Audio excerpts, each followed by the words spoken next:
এবার আমরা কোটিপতি হয়ে যাব। তুই না, শুধু আমি। যা শালা নদীতে ডুবে মর। সর্দার, এই দেখেন কত বড় দানব। আরে তুই কে আর এখানে কেন এসেছিস? আমার ধোঁকাবাজ বন্ধু আমাকে নদীতে ফেলে দিয়েছে, এজন্য আমি এখানে চলে এসেছি। ঠিক আছে, কিন্তু এবার ফিরে যাও। চলে যাবো, কিন্তু আমি তো সাঁতরাতে পারি না। এক কাজ করো, তোমরা আমাকে একটা নৌকা দাও। নৌকা তো দেবো, কিন্তু তার আগে তুমি আমাদের একটা কাজ করে দাও। কি কাজ? আমাদের সাথে আসো, দেখাচ্ছি। আজকে আমি তোদের সবগুলোকে খাবো। এই দানব আমাদের লোকদেরকে খেয়ে ফেলতেছে, একে মেরে ওদেরকে তুমি বাঁচিয়ে নিয়ে আসো। ওদেরকে বাঁচিয়ে নিয়ে আসতেছি, তোমরা নৌকার ব্যবস্থা করো। ঠিক আছে, এই দানবকে গুলি করে মেরে দেই। এই বন্দুক আমার কিচ্ছু করতে পারবে না। আরে বাপরে, আমি ভাগি এখান থেকে তাড়াতাড়ি। তোমরাও সবাই ভাগো। আরে ওই, আমি তোমাদের লোকদের বাঁচিয়ে নিয়েছি, এবার তুমি আমাকে নৌকা দাও। এই যে তোমার নৌকা।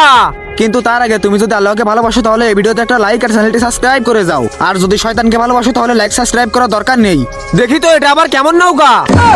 আরে শালা, এত ছোট নৌকা আমি কিভাবে যাবো?